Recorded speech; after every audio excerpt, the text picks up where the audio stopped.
Hello friends, नमस्कार। आज हम लोग भारतीय संविधान का भाग 3 का एक और हमारा मूल अधिकार जो है, चौथे नंबर का जो मूल अधिकार है, धार्मिक स्वतंत्रता का मूल अधिकार, हम उसे पढ़ते हैं। और धार्मिक स्वतंत्रता का मूल अधिकार जो है वो अनुच्छेद 25 से लेकर 28 तक उसमें वर्णन है। हम लोग कंटिन्यू जो संविधान है, संविधान के मूल अधिकार पढ़ रहे हैं। मूल अधिकार के बारे में हम आज चौथा मूल अधिकार जो है, धार्मिक स्वतंत्रता का मूल अधिकार जो है, उसके बारे में हम लोग चर्चा करते हैं। तो धार्मिक स्वतंत्रता का मूल अधिकार जो है भारतीय संविधान के अनुच्छेद 25 से लेकर 28 तक उसमें सम्मिलित किया गया है। और भारतीय संविधान का जो हमारा धार्मिक स्वतंत्रता का मूल अधिकार है, उसमें आपने देखा होगा कि भारत की के संविधान की जो प्रस्तावना है, उसमें भारत को एक पंथ निरपेक्ष, धर्मनिरपेक्ष राज्य बताया गया है। मतलब भारत किसी भी धर्म को बढ़ावा नहीं देता है, अर्थात भारत सभी धर्मों को बराबर और समभाव से देखता है। यहाँ पर भारत को पंथ निरपेक्ष राज्य मानने का अर्थ यह है कि भारत सभी धर्मों को बराबर और समभाव से देखता है। भारत के नागरिकों के बीच किसी भी धर्म को बढ़ावा देने का या सरकार ऐसा नहीं करती। तो धार्मिक स्वतंत्रता का मूल अधिकार हमारे भारत की प्रस्तावना, भारतीय संविधान की प्रस्तावना में शामिल पंथ निरपेक्षता के आधार पर भारतीय संविधान का जो मूल अधिकार दिया है भाग 3 में, उसमें धार्मिक स्वतंत्रता का अधिकार दिया है। और ये 25 से लेकर 28 तक शामिल है। तो हम एक एक अनुच्छेद जो है उसमें समझने की कोशिश करते हैं। अनुच्छेद 25 जो है, अनुच्छेद 25 ये बोलता है कि इसकी जो लैंग्वेज है वो है अंतःकरण की स्वतंत्रता। अनुच्छेद 25 क्या बोलता है? अंतःकरण की स्वतंत्रता। और अंतःकरण की स्वतंत्रता से मतलब है कि इस भारत का जो व्यक्ति है वो अपने अंतःकरण, अपने मन से किसी भी धर्म को मान सकता है, किसी भी धर्म की पूजा पाठ कर सकता है, किसी भी धर्म का वो प्रचार प्रसार कर सकता है, ये उसकी स्वतंत्रता है। अनुच्छेद 25 ये बोलता है कि किसी भी प्रकार से किसी को जोर जबरदस्ती के आधार पर या जबरदस्ती किसी से धर्म परिवर्तन करके आप उससे कोई धर्म की बात नहीं करवा सकते या नहीं मनवा सकते। अर्थात हम ये कह सकते हैं अनुच्छेद 25 हमें किसी भी धर्म को मानने की स्वतंत्रता प्रदान करता है। हमारे पूजा पाठ का तरीका कैसा है ये कर सकता है। हम प्रचार करने में हमारी धार्मिक संस्थाएं जो है, या हम किसी सम्मेलन के माध्यम से, किसी संगठन के माध्यम से, किसी प्रकार से प्रचार हम कर सकते हैं। तो ये अनुच्छेद 25 में लिखा हुआ है। अंतःकरण की जो स्वतंत्रता है वो अनुच्छेद 25 बोलता है। लेकिन इसमें एक चीज ये लिखी हुई है कि अनुच्छेद 25 में अंतःकरण की स्वतंत्रता लिखी हुई है, हम किसी को भी मान सकते, लेकिन किसी से जबरदस्ती धर्म परिवर्तन करने की छूट इसमें नहीं दी गई है। अगर ऐसा कोई करता है तो वो हमारी धार्मिक स्वतंत्रता का हनन माना जाएगा। धार्मिक स्वतंत्रता में 1995 में सुप्रीम कोर्ट ने यह भी क्लियर किया कि धार्मिक स्वतंत्रता का मतलब यहाँ पर है कि तांडव नृत्य जो है सार्वजनिक जगह पर जो मनुष्य की खोपड़ी लेकर जो किया जाता है, उसकी स्वतंत्रता इसमें नहीं है। लेकिन जो सिख धर्म है, जैन धर्म है और बौद्ध धर्म है, उसे अनुच्छेद 25 के हिंदू धर्म का हिस्सा माना गया है। तो उसमें जो सिख धर्म है उसमें कटार रखने की स्वतंत्रता इस धर्म के अंतर्गत है। तो अंतःकरण की स्वतंत्रता में जो धर्म के अपने उसके अंदर जो अपने उसूल है उसको, उसके लिए स्वतंत्रता है। उसमें किसी प्रकार का राज्य भी प्रतिबंध नहीं लगाएगा और उसमें किसी का हनन भी नहीं होगा।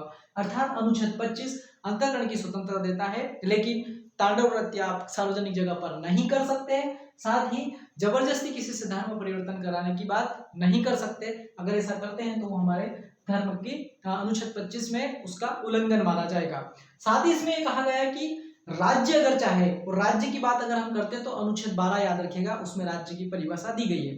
तो राज्य अगर चाहे तो लोक व्यवस्था के अंतर्गत, और मान लो लोक व्यवस्था के साथ साथ सदाचार के आधार पर, या हम ये कह सकते हैं स्वास्थ्य के आधार पर वो किसी के धार्मिक उसमें प्रतिबंध लगा सकती है। जैसे आपने अभी हाल ही में देखा कि कोरोना काल में सभी धार्मिक स्थल जो थे उनको क्या कर दिया गया था? प्रतिबंधित कर दिया गया था। तो ये किया गया था स्वास्थ्य के आधार पर। राज्य ने क्या किया था? अनुच्छेद 25 में धार्मिक स्थलों पर प्रतिबंध लगा दिया था। तो ऐसा राज्य सरकारें कर सकती है, मतलब सरकारें ऐसा कर सकती हैं, लेकिन उसके लिए कोई ऐसी ये सब जब मतलब कोई ऐसी व्यवस्था हो जाए या ऐसा कोई जैसे स्वास्थ्य के मामले में, तभी ऐसा कर सकते हैं। तो अनुच्छेद 25 है अंतःकरण की स्वतंत्रता। तो ये याद रखिएगा अनुच्छेद 25।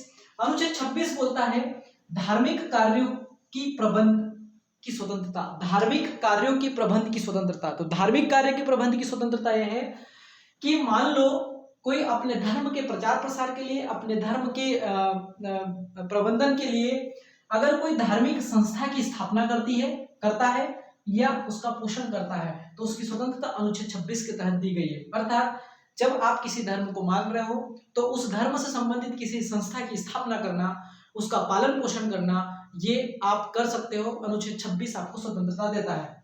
साथ ही आप धार्मिक कार्य जो होते हैं, जो अनेक प्रकार के धार्मिक कार्य होते हैं, प्रवचन होते हैं, कहीं पर भी जो धार्मिक कार्य से संबंधित कोई अगर कोई आयोजन होता है, कोई समारोह होता है, कोई महोत्सव होता है, तो उस कार्य का प्रबंध कर सकते हैं। साथ ही साथ अगर उस संबंधित धर्म से संबंधित कोई अचल और चल संपत्ति अगर है तो उस चल अचल संपत्ति का हम अर्जन भी कर सकते हैं, उसका स्वामित्व भी हम रख सकते हैं और उस धार्मिक स्वतंत्रता के अंतर्गत अनुच्छेद 26 में वर्णन है।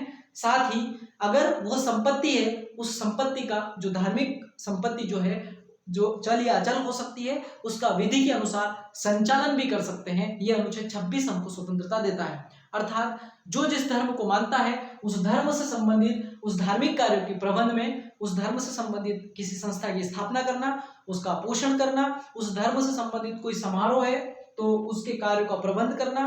साथ ही हम ये कह सकते हैं अगर उस धर्म से संबंधित कोई संपत्ति है तो उसका अर्जन भी करना, उसका स्वामित्व भी रखना। इसी संपत्ति का अगर हम ये कहें उस संपत्ति का अगर विधि के अनुसार उसका एक तरीके से उसका संचालन भी कर सकते हैं। अनुच्छेद 26 ऐसा हमको स्वतंत्रता देता है। अर्थात जिस प्रकार से मंदिरों का संचालन होता है, मस्जिदों का संचालन होता है, चर्च का संचालन होता है, बौद्ध स्तूपों का संचालन होता है, ये सब के सब जो है अनुच्छेद 26 में क्या है, इसमें स्वतंत्रता दी गई है। तो अनुच्छेद 26 हमें धार्मिक कार्यों के प्रबंध की स्वतंत्रता देता है। अगला है इसमें अनुच्छेद 27। अनुच्छेद 27 में बहुत बड़ी बात लिखी हुई है कि धार्मिक कार्य पर होने वाले व्यय पर सरकार किसी प्रकार का कोई कर नहीं लेगी। अर्थात अनुच्छेद 27 ये बोलता है कि धार्मिक कार्य में होने वाले व्यय पर किसी प्रकार का कोई कर राज्य के द्वारा नहीं लिया जाएगा। अर्थात धार्मिक व्यय जो है वो कर से मुक्त है। तो हम ये कह सकते हैं कि अनुच्छेद 27 हमें इस बात की छूट देता है कि धार्मिक कर जो है वो सभी प्रकार का क्या है, इस जो धार्मिक व्यय जो है वो सभी प्रकार के कर से क्या है, मुक्त है। अब इसमें एक चीज ये लिखी हुई है कि यदि राज्य किसी धार्मिक संप्रदाय के लिए कार्य करता है कभी कभी, तो वह उस धर्म से उस कार्य के लिए क्या कर सकता है, वो शुल्क वसूल कर सकता है। शुल्क और कर में बहुत अंतर होता है। शुल्क किसी सेवा के बदले दिया जाने वाला एक राशि होती है, जबकि कर जो रहता है वो बिना सेवा के ही सरकार द्वारा लिया जाता है। तो कर और शुल्क में अंतर रहता है। तो जब राज्य कभी किसी धार्मिक संप्रदाय के लिए कार्य करता है तो वो संबंधित धर्म से शुल्क वसूल कर सकता है, और शुल्क उस कंडीशन में वसूल की जाती है जब आपको कोई सेवा दी जाती है। अर्थात अनुच्छेद 27 ये बोलता है कि धार्मिक व्यय जो है वो कर से मुक्त होता है, इस पे किसी प्रकार का कोई कर नहीं लिया जाता है। तो ये अनुच्छेद 27 का पूरा व्याख्या है। अब अगर अगला अनुच्छेद जो है अनुच्छेद 28 जो है, अनुच्छेद 28 ये बोलता है कि जितनी भी राजकीय शिक्षण संस्थाएं हैं वो सभी, उसमें किसी भी प्रकार की धार्मिक शिक्षा नहीं दी जाएगी।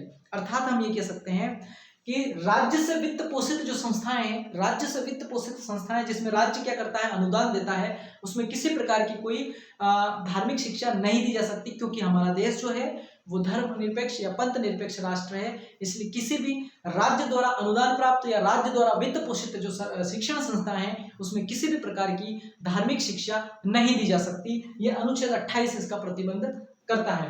अनुच्छेद 28 में एक चीज ये लिखी हुई है कि किसी शिक्षण संस्था द्वारा स्थापित मतलब किसी शिक्षण संस्था या किसी न्यास के द्वारा या किसी संप्रदाय के द्वारा स्थापित जो संस्था है उसमें धार्मिक शिक्षा दे सकते हैं। जो किसी न्यास के द्वारा स्थापित जो संस्था है उसमें धार्मिक शिक्षा दे सकते हैं, उसमें धार्मिक शिक्षा दी जा सकती है, भले ही उसका संचालन जो है वो राज्य कर रहा है। मतलब कोई न्यास ने, जैसे मान लो हम लोग देखते हैं कि सरस्वती शिशु मंदिर है, मस्जिद में जो उर्दू की शिक्षा या जो शिक्षा दी जाती है, तो उनमें धार्मिक शिक्षा दी जा सकती है। जैसे ईसाई मिशनरियों के जो स्कूल है वहाँ पे धार्मिक शिक्षा दी जा सकती है, उसका संचालन भले ही सरकार कर रही हो, लेकिन जब राज्य किसी शिक्षण संस्थाओं को वित्त पोषित करता है, अनुदान देता है, तो उस किसी भी शिक्षण संस्थाओं में किसी भी प्रकार की धार्मिक शिक्षा प्रतिबंधित है, ये अनुच्छेद 28 बोलता है। तो निश्चित रूप से ये जो हमारा मूल अधिकार था, चौथे नंबर का मूल अधिकार था, जो स्वतंत्रता का धार्मिक स्वतंत्रता का मूल अधिकार था, उसमें अनुच्छेद 25 से लेकर 28 तक शामिल है। फिर से क्विकली एक हम रिपीट कर लेते हैं। अनुच्छेद 25 जो अंतःकरण की स्वतंत्रता देता है, अनुच्छेद 26 जो है वो धार्मिक कार्य का जो प्रबंध है उसकी स्वतंत्रता देता है, अनुच्छेद 27 जो धार्मिक व्यय हुआ है वो राज्य द्वारा कर से मुक्त है, और अनुच्छेद 28 जो है राज्य के द्वारा वित्त पोषित शिक्षण संस्थाएं जो है उसमें किसी भी प्रकार की धार्मिक शिक्षा नहीं दी जा सकती। तो निश्चित रूप से दोस्तों आपको ये धार्मिक स्वतंत्रता का जो मूल अधिकार है ये अच्छे से आपको समझ आया होगा। निश्चित रूप से आप इसी प्रकार से इस YouTube चैनल को देखते रहिए। जय हिंद, जय भारत।